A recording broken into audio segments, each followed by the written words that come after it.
tal? Mi nombre es el doctor Narciso Rodríguez. Estamos aquí en las instalaciones de Top GDL en el Hospital Puerta de Hierro. El día de hoy vamos a hablar sobre un tema el cual es desviaciones angulares en miembros pélvicos en pacientes pediátricos. Gracias. Buen día. El tema del día de hoy, deformidades angulares de miembros inferiores en pacientes pediátricos. Objetivos. Describir las deformidades angulares que pueden afectar a los miembros pélvicos, detallar la forma en que deben ser estudiadas y proponer métodos de tratamiento. Introducción. Se define como deformidad angular de las extremidades inferiores a las desviaciones que se presentan en forma lateral y medial con respecto a su eje mecánico, las cuales además pueden estar asociadas con deformidades rotacionales.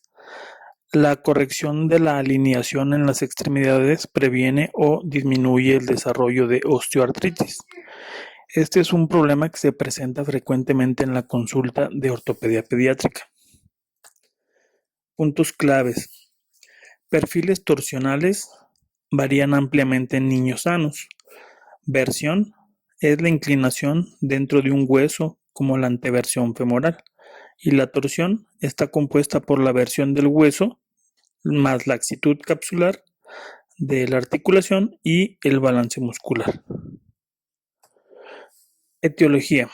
La etiología es muy variada, pudiendo estar ocasionada por deformidades fisiológicas, secuelas de lesiones traumáticas de la misma fisis de crecimiento, patologías óseas como encondromas, displasias óseas o por enfermedades metabólicas como el raquitismo o deformidades congénitas. Se debe realizar en este tipo de pacientes una valoración ortopédica integral.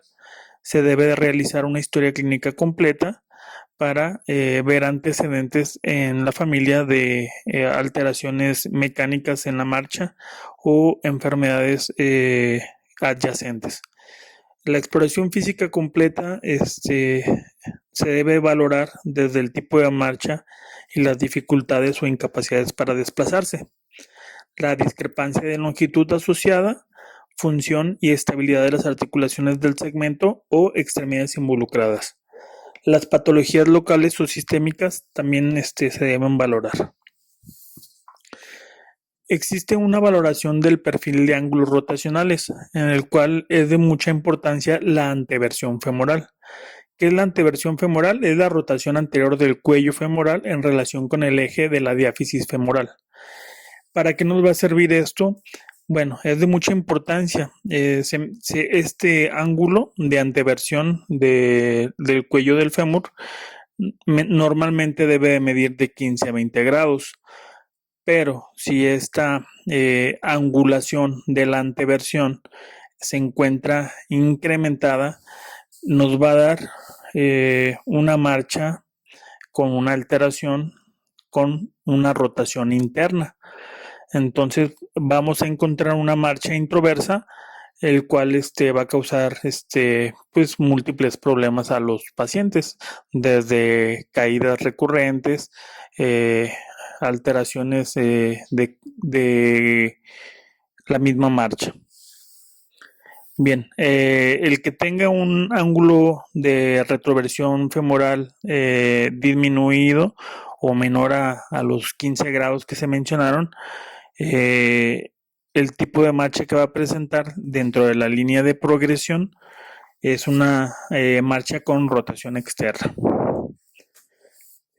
Lynn Staheli hizo un perfil rotacional en el cual nos hablaba del ángulo de la progresión del pie, algunas mediciones en relación a la rotación de la cadera hacia el lado externo, hacia el lado interno, un eje transmariolar y también el eje que se presenta de pie muslo. El ángulo de progresión de la marcha está formado por el eje longitudinal del pie y la línea de progresión. Habíamos mencionado que la línea de progresión es una línea, se puede decir imaginaria, en el cual vamos a observar en una línea recta cómo es la pisada del paciente. Lo normal de esta línea de progresión va de -3 grados a +3 grados. Esto nos va a definir la rotación y se menciona que un signo positivo es una marcha en rotación externa y un signo negativo es una marcha en rotación interna. En relación a las rotaciones de cadera, la rotación interna de cadera, el ángulo normal en recién nacidos es de 40 grados. Para la edad de 10 años, aumenta hasta 50 grados.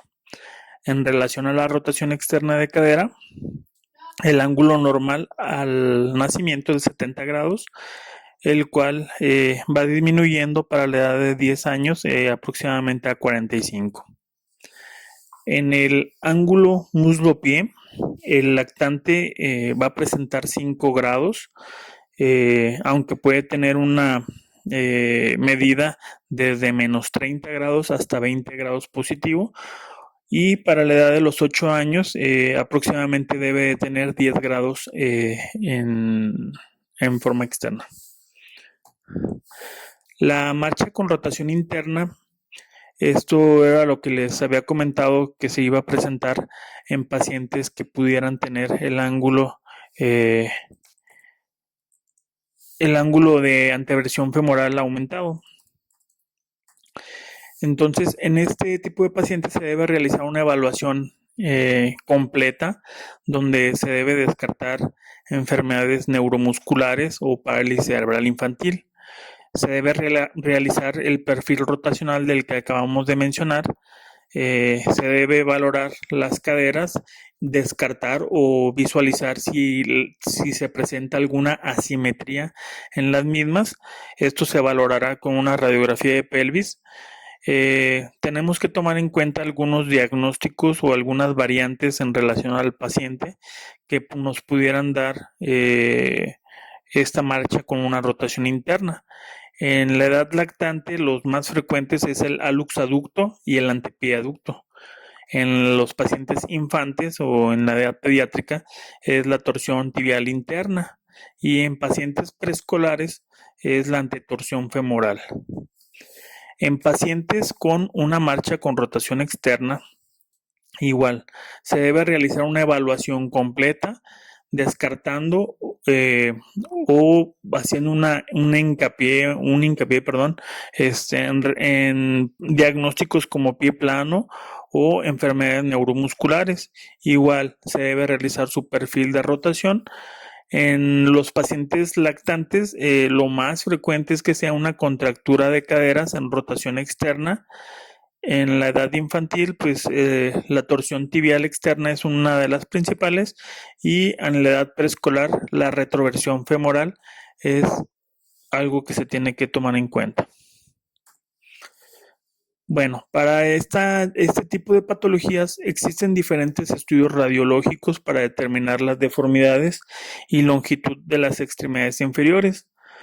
Los más adecuados son las radiografías en película larga, en chasis de 14 por 36 pulgadas. Este estudio se va a realizar en bipedestación, incluyendo la visualización de las articulaciones de cadera, rodilla y tobillo, en orientación estandarizada con las rótulas hacia el frente. Es el que nosotros llamamos eje mecánico de miembros inferiores o eje mecánico de miembros pélvicos. Bien, en este estudio se estudia la orientación de las articulaciones, así como la relación que éstas guardan con el eje mecánico y los ejes anatómicos de los segmentos, descubriendo de esta forma la alteración de los ángulos de intersección con evidencia de la pérdida de orientación de las articulaciones. Una vez comprobada la orientación de las articulaciones mediante el trazo de los ejes mecánicos y anatómicos, se localiza el o los centros de rotación de la deformidad, que nosotros les vamos a llamar cora, ya que puede ser uno o varios los que se presenten en un mismo segmento.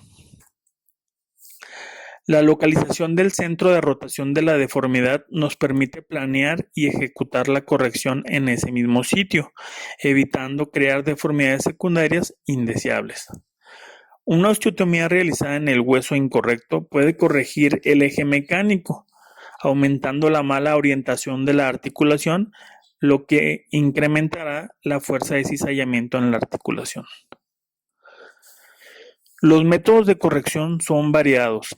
Van desde osteotomías de resección, cuñas de cierre, cuñas de apertura, alineación con traslación, que es una osteotomía en forma de domo, y por otro lado están las hemipifisiodesis temporales o definitivas.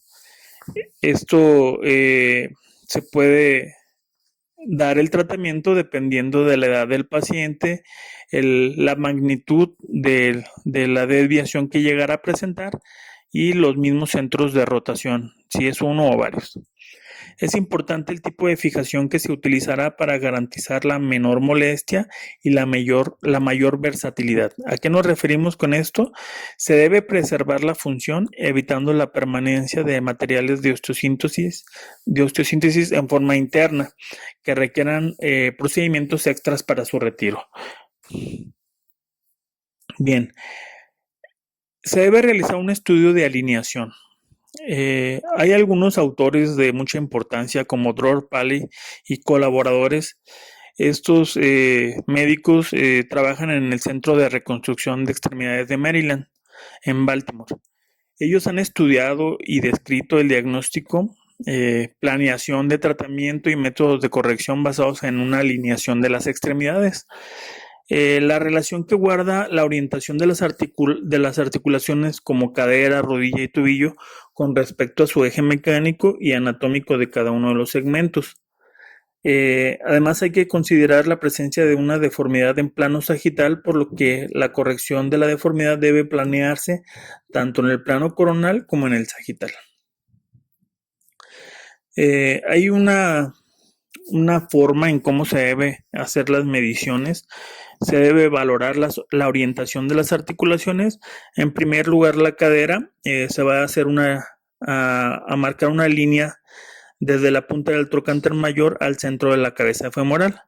A nivel de la rodilla se van a trazar dos líneas, una correspondiente al extremo distal del fémur y otro al extremo proximal de la tibia, entre los cuales se encuentra un ángulo convergente de 3 grados. En la articulación del tobillo se va a trazar una línea a nivel del extremo distal de la tibia. Bien, la alineación.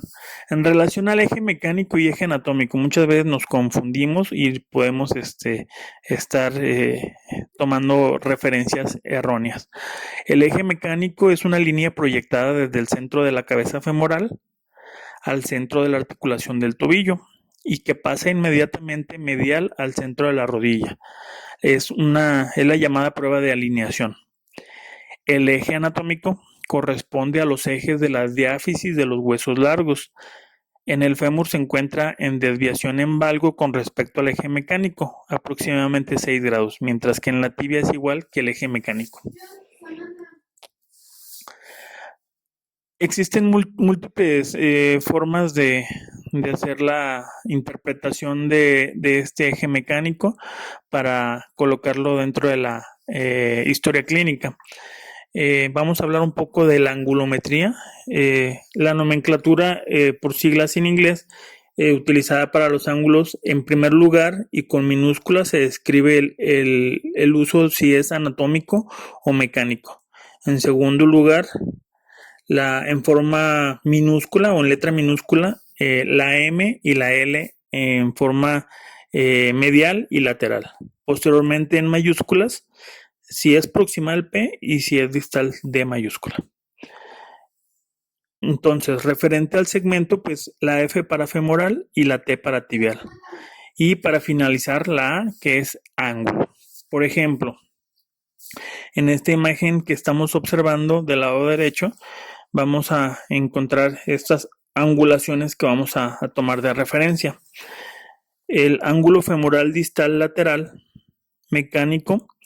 La orientación de la articulación de la cadera se encuentra trazando una línea desde el centro de la cabeza a la punta del trocánter mayor.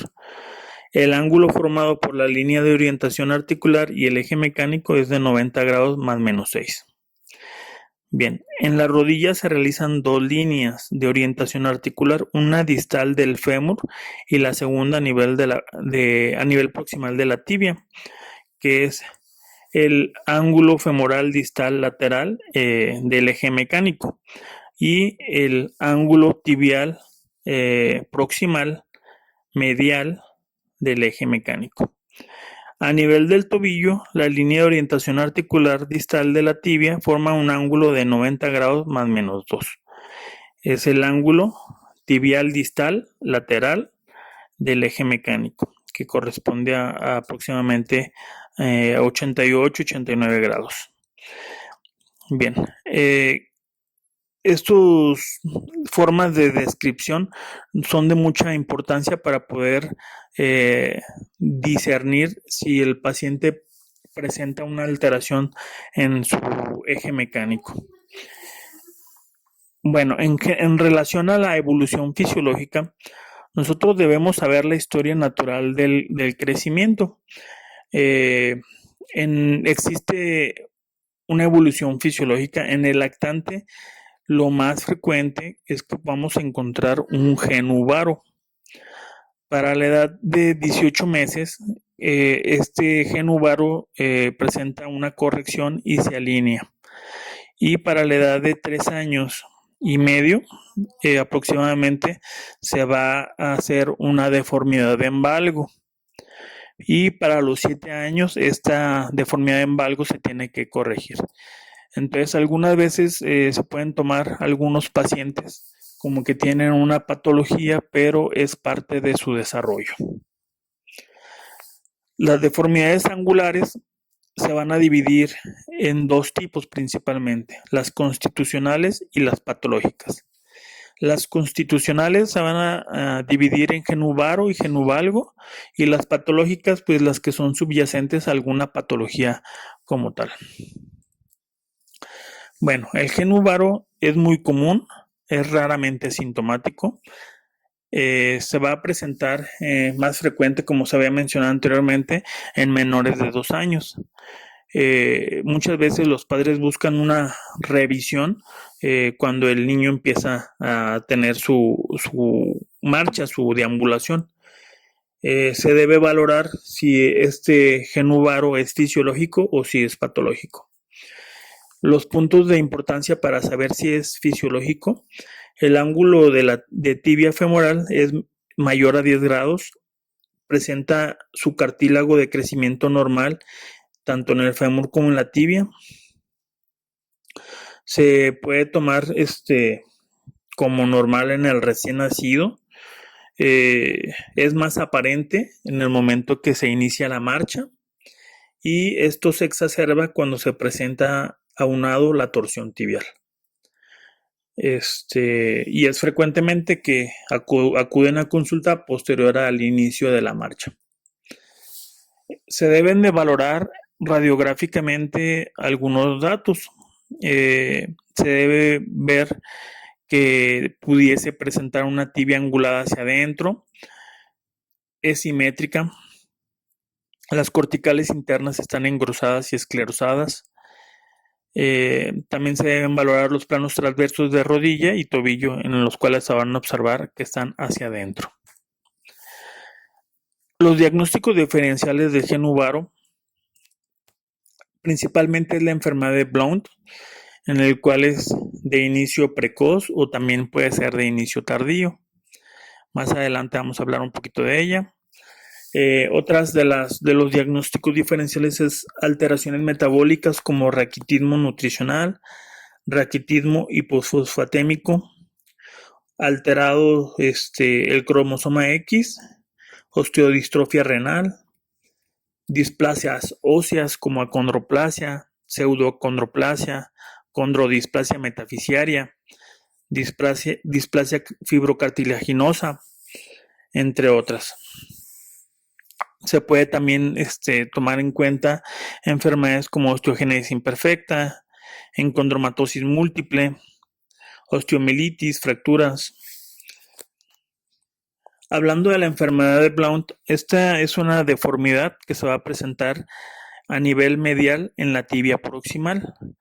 en el cual se puede presentar en forma bilateral o unilateral.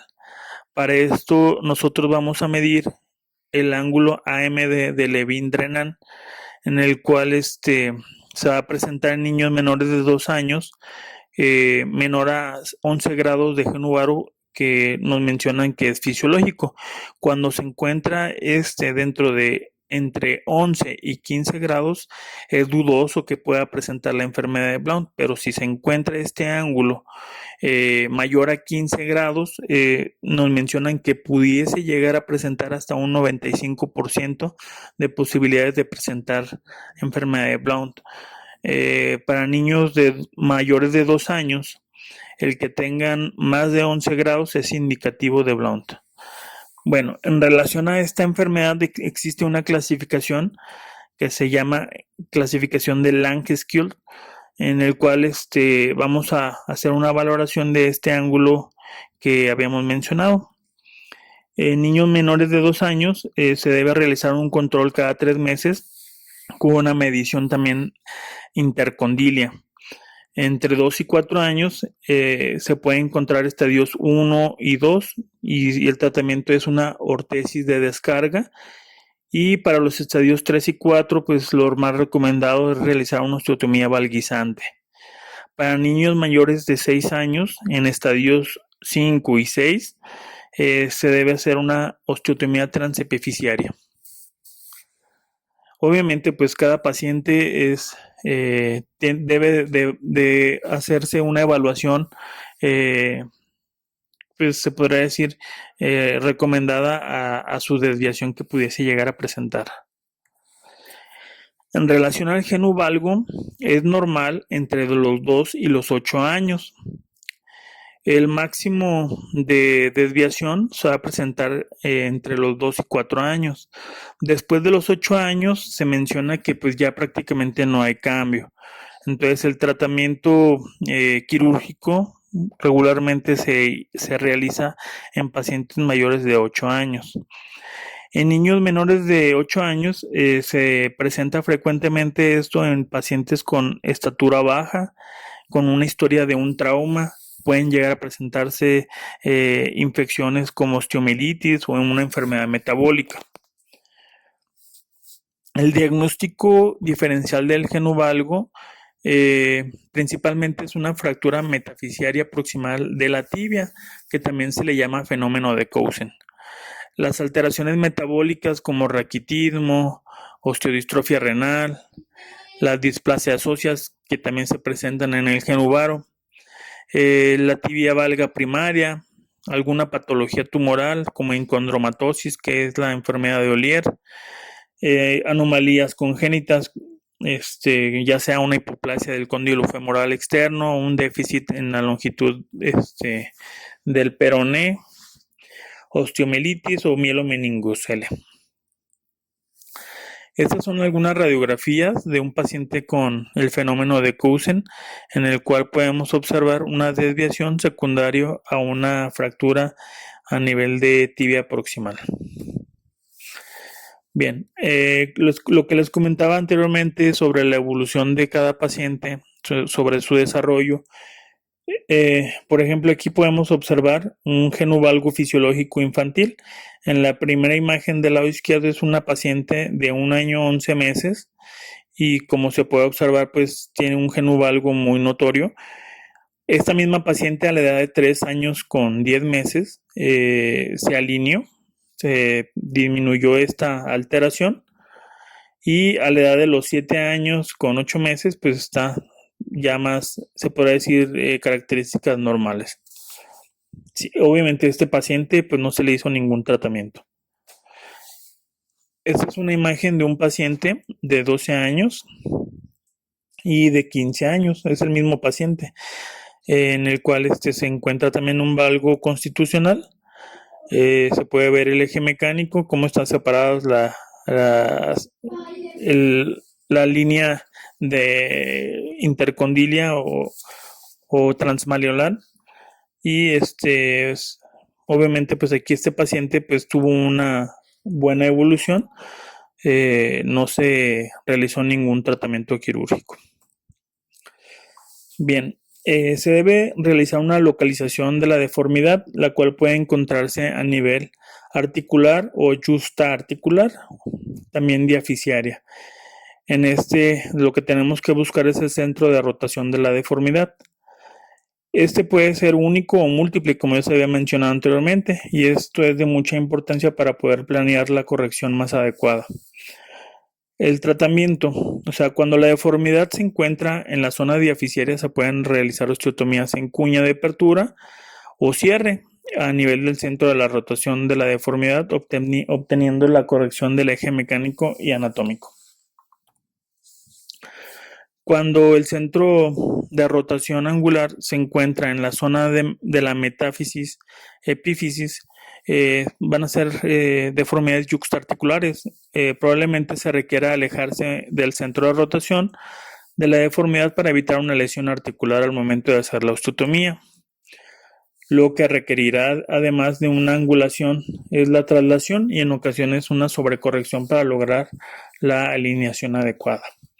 En este paciente, pues obviamente es un paciente que tenía un genu varo muy avanzado con sus coras a nivel de la diáfisis del fémur y de la diáfisis de tibia, y se le dio de tratamiento unas osteotomías con su colocación de fijadores externos. Para planear el tipo de fijación, ya que encontramos algunas ventajas y desventajas, la utilización de la fijación externa, este es un método sencillo, el cual permite realizar invasiones mínimas con osteotomías de bajo impacto para ocasionar menor daño en la zona de la osteotomía. Se va a preservar la circulación y por ende la capacidad osteogénica. Nos permite realizar una movilización inmediata del paciente, logrando una independencia en forma rápida. Se va a evitar inmovilizaciones prolongadas y como consecuencia pues se va a evitar una hipotrofia muscular o una afección articular. Bueno, una vez que la osteotomía ha cicatrizado, se realiza un retiro del fijador externo. Esto se puede realizar en el mismo consultorio sin requerir pasar nuevamente a quirófano. Los riesgos potenciales de los fijadores externos, pues el principal de todos es infección de los trayectos de los clavos, la posibilidad de desarrollar contracturas musculares y nos permite también colocar diversos tratamientos en forma simultánea, como se puede también dar un tratamiento de un alargamiento con el mismo fijador. Bien, dentro del tratamiento pues vamos a hacer algunas preguntas. ¿Cuáles deformidades deben ser tratadas? Las deformidades torsionales asimétricas, las que comprometen la marcha después de los 7 u 8 años de edad. Las extremidades severamente asociadas a deformidades congénitas. La osteotomía torsional o derrotadora es la única manera de modificar la torsión del hueso. Bien, existen otros tratamientos que realmente no tienen un beneficio comprobado, desde el uso de zapatos ortopédicos, como la utilización de los famosos twister o férulas de Dennis Brown. Todos estos tipos de aditamentos pues no han demostrado ser efectivos, por lo cual pues están en desuso. Las osteotomías femorales están indicadas cuando el niño alcanza los límites de resolución espontánea, que es entre la edad de 10 a 12 años. La rotación interna igual o mayor de 80 grados y una rotación externa igual o menor a 10 grados. Va a presentar una limitación funcional a la deambulación y la osteotomía intertrocantérica, subtrocantérica, diaficiaria o supracondilia son las más frecuentes. En relación a las osteotomías tibiales, está indicada cuando el niño alcanza los límites de resolución espontánea entre los 8 y 10 años. El ángulo muslo-pie es superior a 10 grados de torsión interna o superior a más 40 grados. Cuando existe una limitación funcional a la deambulación o su estatus rotacional del fémur está alterado.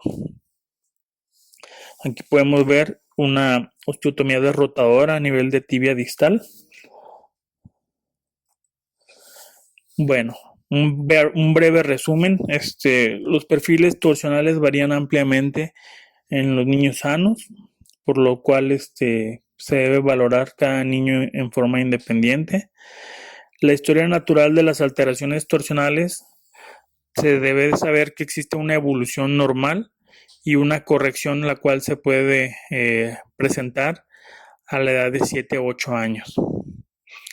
Las deformidades que deben ser tratadas, pues las deformidades torsionales asimétricas, las que comprometen la marcha después de los 7 u 8 años y las que son extremadamente severas o asociadas a deformidades congénitas.